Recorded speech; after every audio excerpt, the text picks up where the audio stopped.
Vie du père Marie-Joseph Coudrin, fondateur de la congrégation des Sacrés-Cœurs de Jésus et de Marie et de l'adoration perpétuelle du Très Saint Sacrement de l'autel. Alors on fête le bon père et en célébrant cette fête, c'est peut-être une démarche d'action de grâce que nous avons à renouveler en nous. Rendre grâce au Seigneur parce que il s'est rendu présent auprès de nous par l'exemple, par la vie, par l'expérience de foi du bon Père.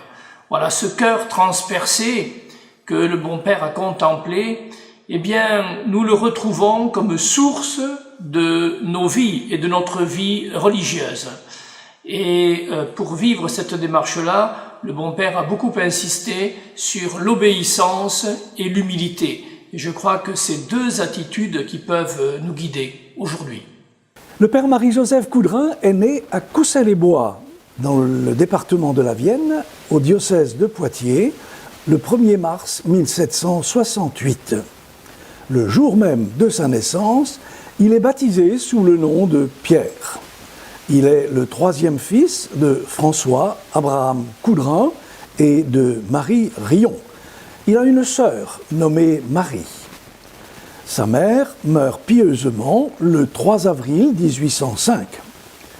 Un des frères de sa mère, François Rion, déporté sur les pontons de la Charente, y meurt martyr de la foi à l'âge de 42 ans, le 31 juillet 1794. Un oncle, l'abbé Rion, nommé d'abord vicaire à Crémille, puis à Saint-Phel-de-Maillé, s'occupe personnellement de son neveu. Pierre trouve à Maillé le vénérable André Hubert Fournet, fondateur des Filles de la Croix et qui est son confesseur. Envoyé au collège de Châtellerault pour ses études, il prend pension chez un habitant de la ville. En octobre 1784, il est envoyé à Poitiers pour y faire sa rhétorique. En octobre 1785, il suit les cours publics de philosophie. Il est reçu bachelier S.A. à la fin de la seconde année et en juillet 1787, licencié dans la même faculté. En 1788, il entre en qualité de précepteur chez M.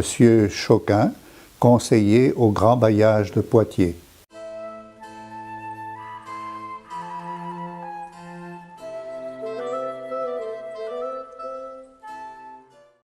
En 1789, du consentement de son père, il entre au séminaire de Poitiers.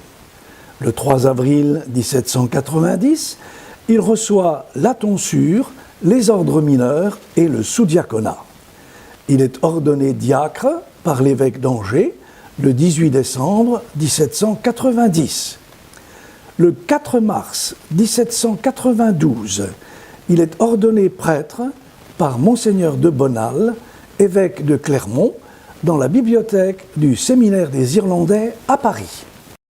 Revenu à Poitiers, l'administrateur du diocèse, M. de Bruneval, lui donne les pouvoirs de juridiction les plus étendus. Le jour de Pâques 1792, il célèbre la messe à Coussay-les-Bois. Chargé de lire la convocation du peuple pour l'élection d'un curé constitutionnel, il déclare « Ni moi ni ma famille ne souscrirons à cet acte ».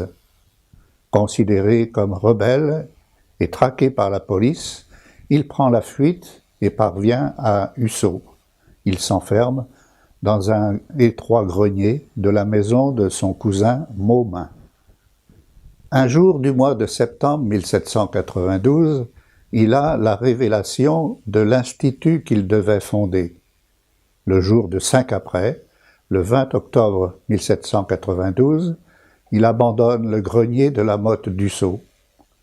Il se décide à pénétrer dans la ville de Poitiers. À l'hospice des incurables, il n'a que le temps de se glisser dans un lit d'où l'on venait de tirer un mort qui s'appelait Marche à terre. Ce qui me frappe le plus, ce qui me touche dans la vie du bon père, c'est d'abord cette expérience spirituelle, fondatrice, je dirais, qu'il va vivre durant sa réclusion à la Motte du Sceau. Un temps de désert, de solitude, où il va faire l'expérience de la proximité aimante de Dieu, et dont il dit qu'il a reçu pendant ce temps beaucoup de grâce. C'est là aussi que le Seigneur lui donne d'entrevoir ce que sera la congrégation, des frères, des sœurs, appelés à répandre l'Évangile partout.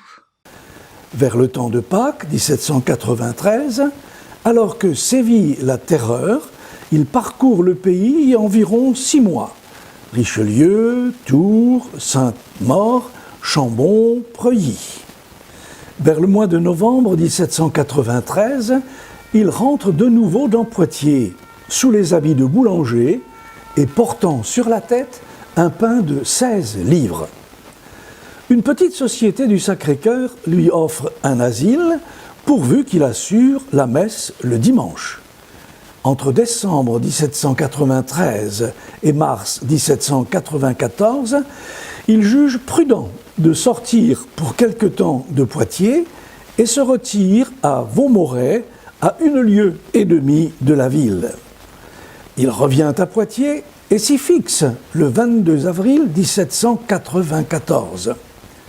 En quête d'un asile, il trouve rue d'Oléron une petite association formée sous le vocable du Sacré-Cœur qui l'accueille avec empressement. Il se consacre lui-même au Sacré-Cœur le jour même de la fête, 27 juin 1794. La Société du Sacré-Cœur change de domicile et passe de la rue d'Oléron à la rue du Moulin à Vent, en mars 1795. En février ou en mars 1795, on admet dans la Société, au titre de novice, Mademoiselle Henriette Aymère de la Chevalerie, que le 9 Thermidor avait sauvée de la guillotine et rendue à la liberté. Au sein de la Société du Sacré-Cœur se forme un petit groupe qui prend le groupe de solitaires. Pour ce groupe, une maison est acquise le jour de la fête du Sacré-Cœur 1797 et occupée dès le mois de septembre suivant. Elle est située rue des Hautes-Treilles.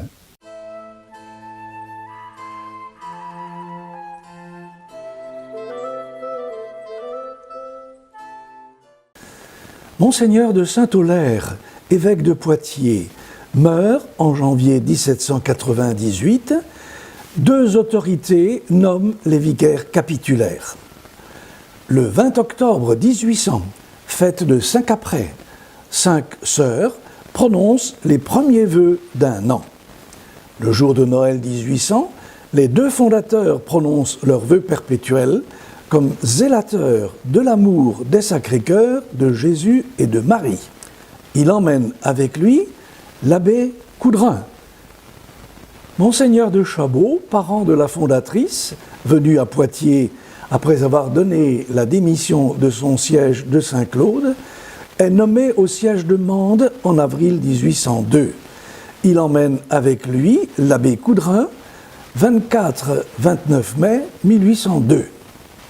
Les religieuses de la mère Henriette sont appelées à Mende afin de donner l'éducation aux jeunes filles aisées et l'enseignement aux enfants pauvres. Plusieurs des disciples du père Coudrin se voient confier le relèvement du grand séminaire. Sous la pression du gouvernement, l'évêque part pour Paris afin de défendre sa cause et celle de son archidiacre. Le père Coudrin l'accompagne. Après 2 mois de négociations, l'archidiacre est agréé comme vicaire général, 23 juin 1804, par Napoléon devenu empereur. De nouvelles intrigues empêchent le retour à Mende et amènent la démission de l'évêque. À Paris, le père Coudrin s'adonne tout d'abord à la prédication, spécialement à l'église Saint-Roch, où il a l'honneur de prêcher devant le pape Pie VII le 30 décembre 1804. En 1805, le père Coudrin et la mère Henriette s'établissent à Picpus, près du cimetière qui contient les restes de 1307 victimes de la barrière du trône. Le petit séminaire de Picpus est le premier ouvert à Paris. Mais moi je retiens deux aspects du bon père. C'est sa bonté, puisqu'on lui avait trouvé ce surnom. Eh bien c'est parce qu'en effet il était bon avec tout le monde, et une bonté douce, une bonté je dirais presque familiale. Et je l'invoque très souvent sous ce vocable. Et puis c'était aussi un homme de prière. Et la nuit, dans la semaine, c'est la nuit que je retrouve le bon père, parce qu'il avait promis, ou il l'avait dit, dans un petit écrit que j'ai lu comme ça par-ci par-là, que toutes les nuits, puisqu'il priait toute la nuit, eh bien il était près des frères et des sœurs. Voilà.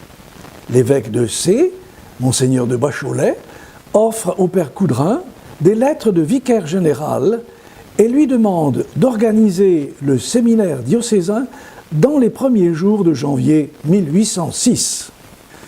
En 1809, les religieux se retirent de C. Hilarion Lucas, un des premiers fils du père Coudrin, est choisi en juillet 1814 comme théologien de Monseigneur de Pressigny, ambassadeur de France près de la cour romaine. Autorisé à accepter cette charge, Hilarion se voit confier par le père Coudrin la mission de procurer à l'Institut l'approbation apostolique. Le 10 janvier 1817, Pie VII confirme le décret de la Sacrée Congrégation des évêques et réguliers, approuvant les constitutions de la Congrégation des Sacrés-Cœurs de Jésus et de Marie et de l'adoration perpétuelle du très saint sacrement de l'autel. Le 17 novembre 1817, la bulle sous Plombo Pastor Aeternus donne à l'œuvre une solennelle consécration.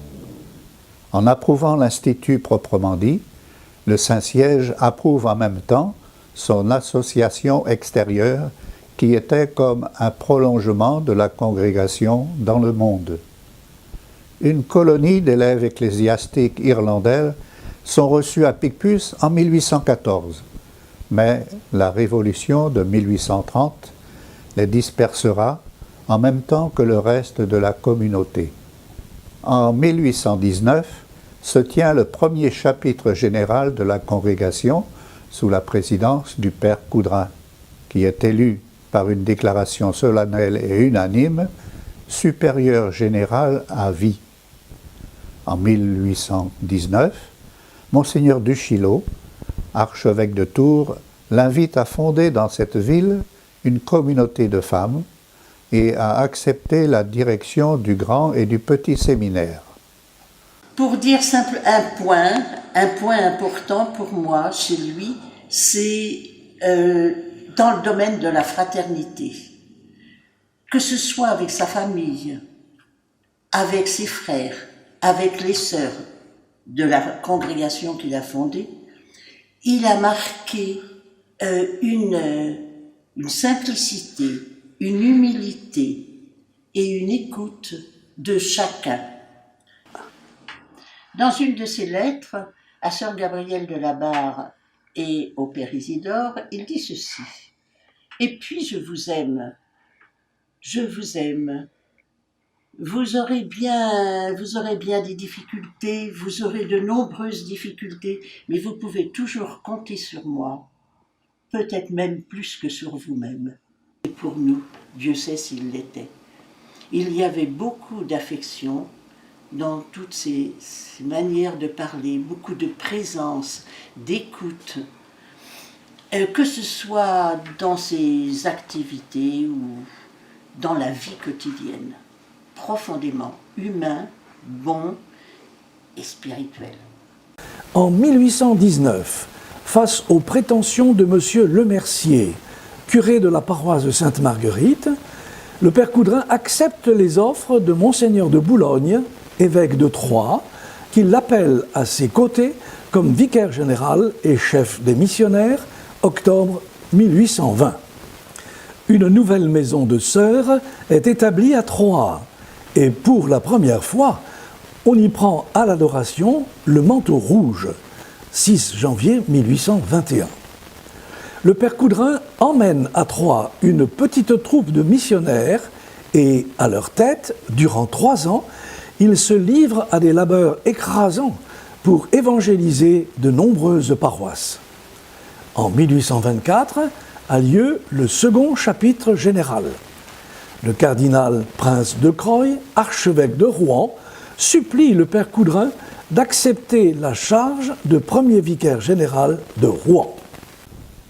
Il fait, en 1825, le pèlerinage à Rome à l'effet de gagner le jubilé et d'obtenir une nouvelle approbation des constitutions de son institut, complétée par les chapitres généraux de 1819 et de 1824. Durant son voyage à Rome en 1825, il fait connaître à Monseigneur Caprano, secrétaire de la propagande, son désir d'envoyer de ses religieux dans les pays de mission lointaines.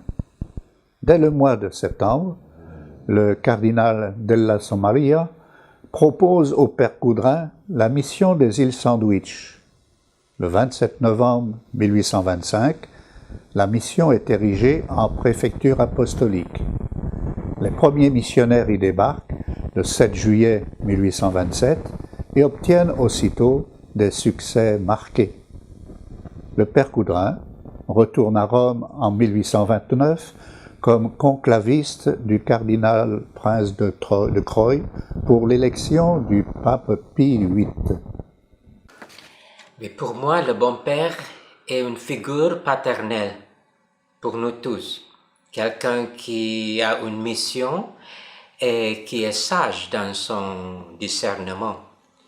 Il est un père attentionné, mais aussi il est également une figure humaine, confronté à des limitations humaines. Il a des grands idées, mais son estimation sur la congrégation est réaliste. Vers la fin de sa vie, il a dit « Je crains qu'on ne s'aime pas assez. Je crains que vous ne soyez pas toujours unis. Il n'y a pas d'union. S'il n'y a pas d'union, la volonté de Dieu ne s'accomplira pas sur nous. Et si la volonté de Dieu ne s'accomplit pas sur nous, vous ne serez pas des saints après ma mort. » Il sait qu'il doit faire confiance au Seigneur pour rendre possibles les choses qui sont impossibles. Cette même année, 1829, il accède, à la demande du cardinal, qui l'invite à prendre à Rouen la direction de son grand séminaire. À la Révolution de 1830, la maison de Picpus est visitée par des bandes révolutionnaires. L'année suivante, elle est dévastée, les religieux sont dispersés, le séminaire des Irlandais est fermé.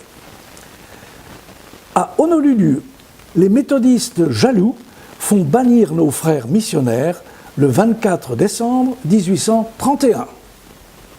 Le 21 janvier 1832, les missionnaires, expulsés des Sandwich, arrivent en Californie, où ils resteront jusqu'en 1858. Le 18 novembre 1832, la congrégation romaine de la propagation de la foi consacre comme évêque de Babylone le père Raphaël Bonamy. Il est nommé successivement au siège de Bagdad, 1833, puis de Smyrne, 1834, d'où il reviendra en 1837 occuper la charge de supérieur général, laissée vacante par la mort du père Coudrin. Expérience forte, expérience spirituelle, qui va le conduire à sortir de sa réclusion et à braver tous les dangers pour aller porter secours au petit peuple de Poitiers qui a été abandonné, je dirais, spirituellement, humainement, depuis les persécutions de la Révolution. Et c'est là, je dirais aussi, comme la naissance du zèle qui va animer le bon père tout au long de sa vie. Ce zèle missionnaire qui va le caractériser. Le père Coudrin obtient de Rome en 1833 la faveur d'évangéliser l'Océanie orientale tout entière érigé en vicariat apostolique le 2 juin 1833. Le 23 août 1833, 2 religieux des Sacré-Cœur arrivent à Boston et évangélisent avec fruit 2 tribus indiennes du Canada. La première caravane de missionnaires se rendant en Océanie, après les débuts de la mission des îles Sandwich, arrive à Valparaiso le 13 mai 1834 et débarque aux îles Gambier le 7 août 1834. En 1833, le père Coudrin donne sa démission de vicaire général de Rouen et rentre à Paris. Mère Henriette s'éteint le 23 novembre 1834. Dieu rappelle à lui le fondateur le 27 mars 1837 à l'âge de 69 ans. Voilà, pour moi, la figure du bon père, c'est avant tout l'image d'un zélateur, c'est-à-dire quelqu'un non pas qui fait beaucoup de choses, mais quelqu'un qui est animé par une présence. C'est quelqu'un qui est touché par Dieu et quelqu'un qui, à la suite de cette rencontre de Dieu, va vivre une conversion. Cette conversion, je la vois et j'aime bien la regarder par la manière dont le bon père va unifier sa vie. Il va unifier sa vie par son expérience de Dieu, par sa manière de communier à la souffrance d'un peuple, d'une église. Et il va unifier sa vie à partir de la contemplation de l'amour de Dieu. Un amour de Dieu qui se rend présent, un Dieu qui nous accompagne, un Dieu qui fait route avec nous, un Dieu qui nous dit « Je suis avec vous tous les jours jusqu'à la fin des temps ». Après l'approbation de Sarlat en 1815, les religieuses des Sacré-Cœur se sont successivement établies à Rennes, 1818, à Tours, 1824, à Troyes, 1820, à Mortagne, 1821, à Vincennes, 1824, à Sainte-Maure et à Yvetot, 1829. Depuis le retour du fondateur à Picpus, elle s'implante à Châteaudun, 1834, à Coussay-les-Bois, 1835, et à la Verpillière et à Saint-Servant, 1836. Cette unité, frères-sœurs, cette complémentarité, comme je disais, eh bien, nous continuons de la vivre un peu partout dans le monde. Et à Picpus, il y a quelque chose qui, pour moi, est très fort, c'est que dans le cimetière, dans le tombeau, l'un à côté de l'autre sont enterrés le bon père et la bonne mère. Et puis aussi, Picpus, il y a des frères, il y a des sœurs, et je pense que dans tous les endroits où on peut être frère et sœur, c'est vraiment ce que le bon père et la bonne mère souhaitaient.